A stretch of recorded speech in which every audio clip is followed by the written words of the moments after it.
নমস্কার বন্ধুরা, চৈতি সিম্পল কিচেনে সবাইকে স্বাগত। আশা করি তোমরা সবাই খুব ভালো আছো আর আমিও ভালো আছি। দেখো, গ্যাসের মধ্যে কড়া বসিয়ে দিয়েছি আর একটু সর্ষের তেল দিয়ে দেবো। তো আজকে আমি একটা ভোলা মাছের একটা রেসিপি নিয়ে চলে এসেছি। তো মাছ ভাজার মতন পরিমাণ মতো তেল আর কি দিয়ে দিলাম। আর নুন আর হলুদ কিছুই মাখানো নেই, মাছ আমি দেখাচ্ছি তোমাদেরকে। নুন হলুদ সবটাই মাখিয়ে নেব। আর তেলটা একটু গরম হোক, তারপরে দেখাচ্ছি। নুন হলুদ মাখাচ্ছি মাছটাতে। তো দেখো, এই যে 3টে ভোলা মাছ একদম ধুয়ে পরিষ্কার করে নিয়ে চলে এসেছি। এবার নুন হলুদ দেখো, এই যে হলুদ দিয়ে নুন দিয়ে দিলাম আর হলুদ গুঁড়ো এই যে মাখিয়ে নিচ্ছি।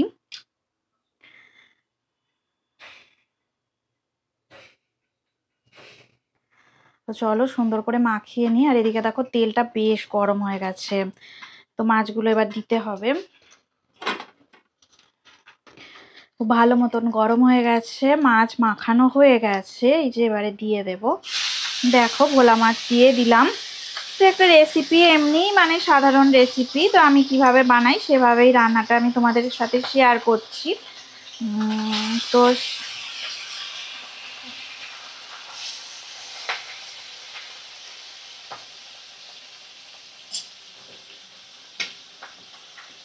একদম সাধারণভাবেই। আর গরম পড়ে গেছে ভীষণই, হঠাৎ করেই বেশ গরম পড়ে গেছে। তো গরমের মধ্যে সেরম কিছুই ঝাল রান্না আমি করব না, সেরকম স্পাইসিও করব না, এমনি একদম সাধারণভাবেই করে নেব।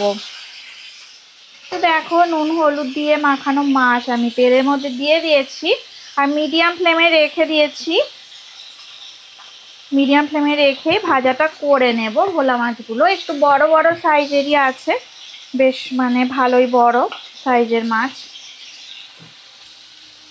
তো চলো মাছগুলো ভালো করে ভাজা করে নিই, এপাশ ওপাশ সুন্দর করে ভাজা করে নিই, তারপরেই রান্নাটা করে নেব।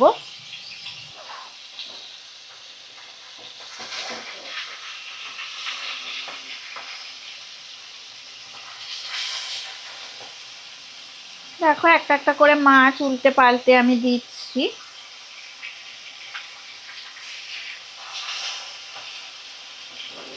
তো ভোলা মাছ এত সাবধানে ভাজতে হয়, খুবই নরম মাছ, খুব সাবধানে ভাজা করতে হয়। তো চলো মাছগুলো ভালো করে ভাজা করে নিই, তারপরে ফিরে আসছি। তো দেখো, সমস্ত মাছ ভালো করে ভাজা হয়ে গেছে। এবারে কড়া থেকে মাছগুলো আমি আস্তে আস্তে তুলে নেব, একটা পাত্রে তুলে নেব।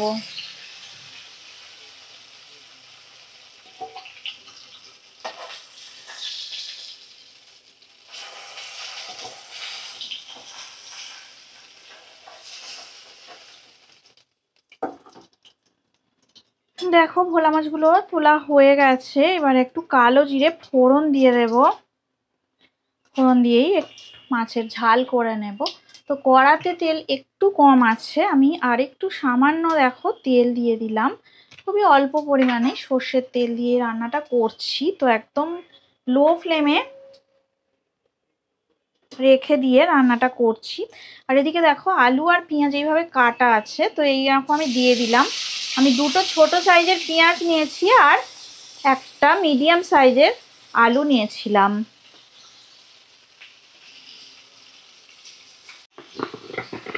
তো সামান্য একটু নুন দিয়েছি আর কি, অল্প করে একটু নুন দিয়েছি আর একটু হলুদ গুঁড়ো দিই। হলুদ গুঁড়ো আর নুন দিয়ে একটু ভাজা করে নেব। আর ফ্লেমটাকে আমি দেখো এখনো মিডিয়াম ফ্লেমে করে রেখে দিয়েছি। সিম্পল একটা রান্না আজকে করব। হঠাৎ করে অনেকটাই গরম পড়ে গেছে, এখন ভালো লাগছে না। আর যখন ওয়েদারটা একটু ঠান্ডা ছিল 2-1 দিন আগে, তখন এই মাছটা আনা। তো মাছটা যখন আনা হয়েছিল তখন ওয়েদার এতটাই গরম পড়েনি, এখন বেশ ভালোই গরম পড়ে গেছে। তো মনে হচ্ছিল এই রান্নাটা করব না। তো এদিকে ভোলা মাছ এমন একটা মাছ যেটা সব সময় ঝালই করতে হয়, এটাই একটা সমস্যা। তো ঝাল করতে গেলে আমাকে আলু পেঁয়াজ আদা রসুন দিয়েই করতে হবে। তো এখন একটু ঝোলের মাছ খেতেই বেশি ভালো লাগে এই গরমে। তো তাও চলো দেখি রান্নাটা করে নিই। কি মাছ যখন আনা হয়েছে রান্না তো করতেই হবে। তো দেখো আমি 1 চামচ আদা রসুন বাটা দিয়ে দিলাম, আর 1 চামচ দেখো আমি জিরে বাটা দিয়ে দিলাম। তো ফ্লেমটা একটু লো ফ্লেমে করে ভালো করে মশলা কষিয়ে নেব, কারণ না হলে মশলা পুড়ে যেতে পারে।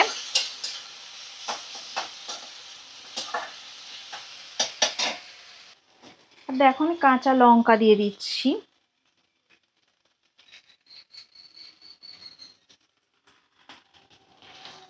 লঙ্কাগুলোর বিশেষ ঝাল নেই, তাই একটু আমি বেশি করেই দিলাম। কুচানো টমেটো দিয়ে দিলাম। তো টমেটোটা একটা বড় টমেটো হাফ করে কেটে রেখে দিয়েছিলাম, সেটাই টুকরো টুকরো করে কেটে দিয়ে দিলাম। এবার দেখো মিডিয়াম ফ্লেমে করে দিলাম।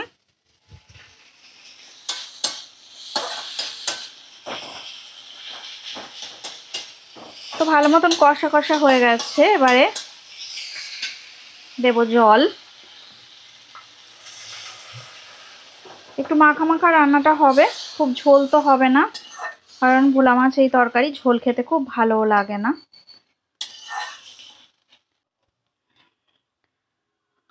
তো ফুটে গেলে আমি মাছগুলো দিয়ে দেব। দেখো তরকারিটা ফুটে গেছে। তো ভাজা ভোলা মাছগুলোকে আমি দিয়ে দেবো এবার।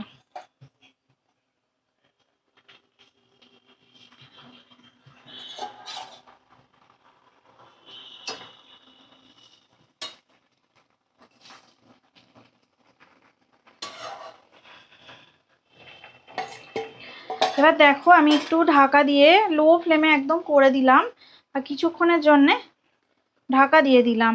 ফিরে আসছি 5 মিনিট পর।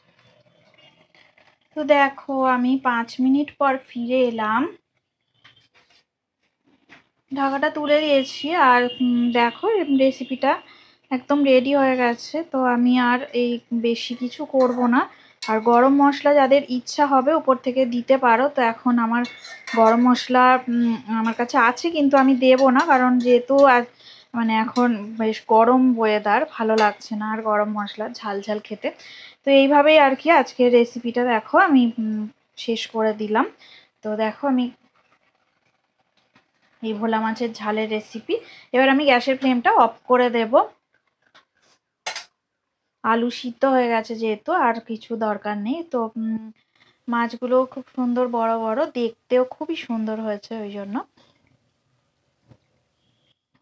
তো একদম সাধারণ আলু দিয়ে টমেটো দিয়ে ভোলা মাছের ঝোল টাইপের ঝোল রান্না করলাম। তো রেসিপিটা দেখো আমি সুন্দর করে সাজিয়ে দিয়েছি।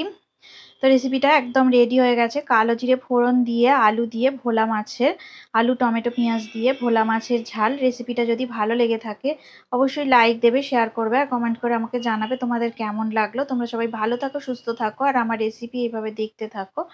এতক্ষণ ধরে রেসিপিটা দেখার জন্য সবাইকে অনেক অনেক ধন্যবাদ, আর পুরনো বন্ধুদের তো অনেক অনেক ধন্যবাদ আমাকে এগিয়ে নিয়ে যাওয়ার জন্য। আর নতুন যারা বন্ধু আছো চ্যানেলটা সাবস্ক্রাইব করে আমার পাশে থেকো, আমাকে সাপোর্ট করো, আমিও তোমাদের সাপোর্ট করব। তো আজকের মতো টাটা। আর অন্যদিন নতুন রেসিপি নিয়ে তোমাদের সামনে আমি আবার চলে আসবো।